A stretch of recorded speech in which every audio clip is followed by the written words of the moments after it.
আজিৰে পৰা জয়পুৰ বৰ্ষাৰণ্যত অনিৰ্দিষ্ট কাললৈ প্ৰৱেশ নিষিদ্ধ। বুঢ়ীদিহিং নদীত মাছ ধৰাত নিষেধাজ্ঞা জয়পুৰ বন বিভাগৰ। পূবৰ আমাজন খ্যাত জয়পুৰ বৰ্ষাৰণ্যলৈ নামিছে গভীৰ সংকট। এনথ্ৰাক্স ৰোগত আক্ৰান্ত হৈ দুটা হাতীৰ মৃত্যু হোৱাৰ লগতে আৰু হাতীৰ মৃতদেহ পোৱাৰ সম্ভাৱনা আছে অৰণ্যখনত। বিগত এটা সপ্তাহত দুটাকৈ হাতী এনথ্ৰাক্স ৰোগত আক্ৰান্ত হৈ মৃত্যুমুখত পৰাৰ তথ্য গুৱাহাটীৰ পশু চিকিৎসা মহাবিদ্যালয়ে নিশ্চিত কৰাৰ পাছত এতিয়া হাহাকাৰ পৰিস্থিতিৰ সৃষ্টি হৈছে বন বিভাগৰ লগতে স্থানীয় ৰাইজৰ মাজত। জয়পুৰ বন বিভাগে মৃত হাতীকেইটাক এনথ্ৰাক্স ৰোগৰ প্ৰটকল হিচাপে হাতীকেইটাক জ্বলাই দিয়াৰ ব্যৱস্থা কৰাৰ লগতে হাতী জ্বলোৱা 50 মিটাৰ অঞ্চল চাফ চিকুণ কৰি কাঁটা তাৰেৰে আৱৰি দিয়াৰ ব্যৱস্থা গ্ৰহণ কৰে।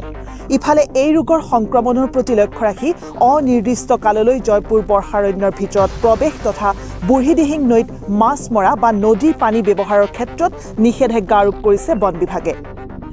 আনহাতে আজিৰে পৰা জয়পুৰ বৰ্ষাৰণ্যৰ দাঁতিকাষৰীয়া গাঁওসমূহত পশুধনৰ গাত যাতে এনথ্ৰাক্স ৰোগৰ সংক্ৰমণ নঘটে তাৰ প্ৰতি লক্ষ্য ৰাখি ৰিং ভেকচিনেশ্যনৰ ব্যৱস্থা হাতত লোৱা বুলি বন বিভাগে জানিবলৈ দিছে।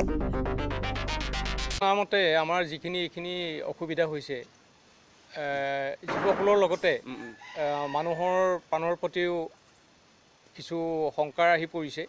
গতিকে মোৰ বিনম্ৰ অনুৰোধ, দাঁতিকাষৰীয়া যিখিনি অঞ্চল আছে এই অঞ্চলত যিখিনি মানুহে নদীত মাছ ধৰি ব্যৱসায় কৰি আছে তেওঁলোকে মাছ ধৰাটো বন্ধ কৰক আৰু মাছ খোৱাটো ৰাইজে বন্ধ কৰক। যিহেতু ডাক্তৰ পশু চিকিৎসকৰ পৰামৰ্শ মতে এইটো মানুহৰ দেহলৈও সংক্ৰমিত হ'ব পাৰে। তাৰ কাৰণে আপোনালোকে কি ব্যৱস্থা গ্ৰহণ কৰিছে ইতিমধ্যে? আমি প্ৰশাসনৰ লগত যোগাযোগ হৈছে, স্থানীয় আৰক্ষী প্ৰশাসনৰ লগত যোগাযোগ হৈছে। তেওঁলোকৰ দ্বাৰা এটা এনাউন্সমেণ্ট দিয়া হ'ব আৰু ৰাইজক সজাগতা কৰা। দুলিয়াজানৰ পৰা জিৎ দত্তৰ প্ৰতিবেদন, দ্য হৰাইজন।